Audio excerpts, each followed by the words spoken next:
Alright guys, so I recently got a lot of requests and questions for what it actually costs to build a 1,000 horsepower Supra. So what I'm going to do is take you through when I first bought the vehicle, everything I've done to the vehicle, what it's cost me, some advice I have, some things I would do differently, and what you can expect if you are planning to build a Supra. Hey guys, so let me go ahead and walk you through day one. So I'm at work, I get my first break, I jump on Craigslist like I do every day looking for Supras.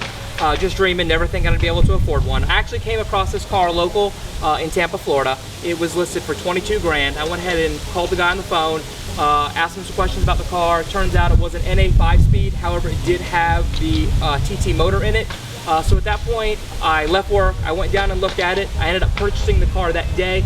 Like I said, he had it listed for 22. I ended up purchasing it for 18 grand, and here's what the car looked like that day. So as you can see from the photo, the car was not pretty. It was a 1995, so it did have the 95 glass headlights. The headlights were all rusted out, the dash was cracked, the leather seats were ripped, and the suspension was shot. The paint was in pretty good condition. It did have the 98 taillights. Overall, it was a really good starting platform. Like I said, it was a 5-speed, however, it did have the TT motor in it. So after I got the car home, one of the first things I did was contact Induction Performance. They're a local shop here in Tampa, Florida that specializes in Supras. I had them do a once-over on the car and just some basic maintenance. We went ahead and replaced the water pump, did the timing. We didn't find any major problems at the time. We did notice that the power steering rack was leaking. We went ahead and replaced that. After I got the car back from basic maintenance, my first goal was to freshen up the car, just try to buy some new OEM parts. I bought the car in July of 2014. Here's what the car looked like in December of 2014. So this time I was trying to build a show car. I really wasn't too worried about going fast. One of the first things I ordered was some BC Racing Coilovers. Those ran about $1,000, but needed to be done since the suspension was shot. The next thing I ordered was some brand new OEM 98 headlights. Like I said, the original 95 headlights were completely rusted out. Those headlights ran me around $900 at this time. I then added an RMM front lip, which I do want to say was given to me by Victor at Induction Performance. I also ordered a new OEM dash that also ran around $900 as well. It was also a couple $100s for some brand new OEM interior panels. One of the last things I did was order a set of wheels. I went with some CCW Classics. They are 18 by 10 in the front and 18 by 11.5 in the rear, and those are on Toyo R888s, 275 35s in the front and 315 30s in the rear. Shortly after that photo, I was still really focused on building a show car. The next thing I ordered was an RMM Trd Wing, and here's what it looked like. Now this is where I personally recommend everybody stopping visually.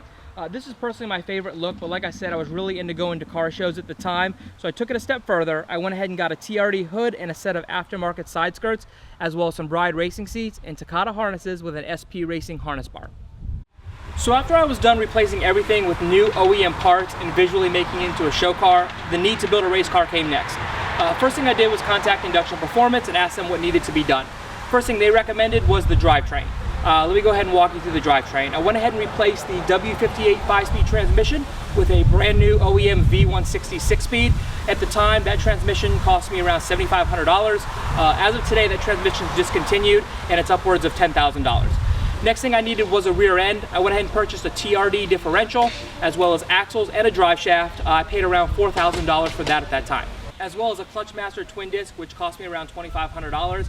At this point, we're around a total of $14,000 for the drivetrain plus installation.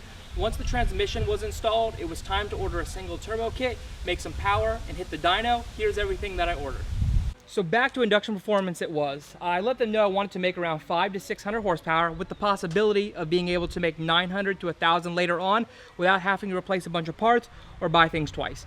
They recommended I go with an ETS single turbo kit. This turbo kit came with a Precision 6766 ball bearing turbo, a twin wastegate manifold, 2 tile wastegates, a tile blow-off valve, and a downpipe. I also ordered an HKS titanium exhaust. I paid around $7,300 for the turbo kit and the exhaust.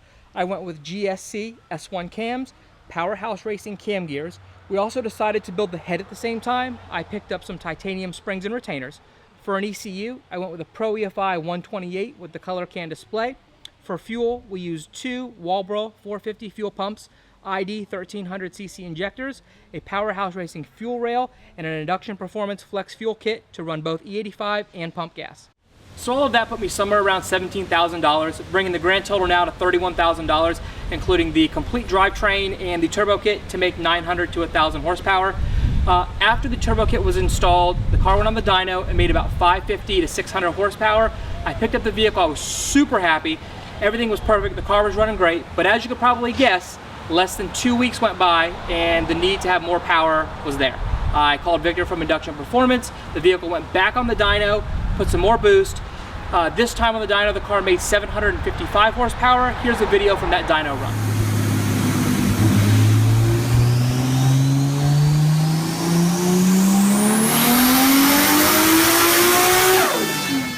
Alright, so I picked up the car making 755 horsepower. The car was super fast and a ton of fun. At this point, I thought there was no way I could ever need any more horsepower. But as you guessed it, another 2 weeks went by and the car just felt slow. At this point, I called Victor back at Induction Performance, talked about what we could do next, went ahead and ordered a Virtual Works polished intake manifold, as well as a Powerhouse Racing polished catch can, polished a couple more things in the engine bay. This is what the engine bay currently looks like today. The vehicle went back on the dyno, this time making 836 horsepower, and here's a video of that dyno run.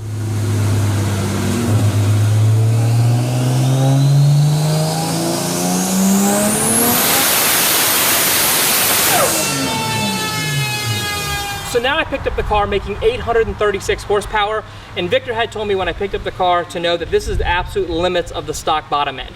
The car had a lot of traction problems at that type of power, as you can imagine. Went ahead and swapped out the CCWs for some 15-inch BLAC OGs. They are on Mickey Thompson Radial Pros. They are 275/60s, and that kind of solved a lot of the traction problems. The Pro EFI does have several different boost settings. They're iBoost 1 to 5. The most power this car has ever made on a cold night on iBoost 5 is 982 horsepower. As far as future plans for the vehicle, I do plan to buy Induction Performance's Stage 2 built bottom end. I am going to stick with the same turbo. The 6766 is a really good street turbo. It has full boost, somewhere around 4,500 RPMs. It's a really good fast spooling turbo for the street. As far as things I would do differently, I would skip out on a lot of the visual modifications and go straight to building the motor, as I found it was a lot more fun to have the horsepower than it was to attend car shows. At this point, it brings the grand total to around $35,000, not including any visual modifications. Now that also does not include the price of the vehicle. Now this is using name brand parts. There are a lot of good alternatives. However, a lot of parts are becoming more and more rare. More and more things are becoming discontinued. Overall, this is not a cheap car to modify. If you do plan on buying or building a Supra, I do recommend starting with a twin turbo 6-speed, as this is going to cut down on a lot of the initial drivetrain cost. I hope this video helps. Please like, subscribe. If you have any questions, please leave a comment below.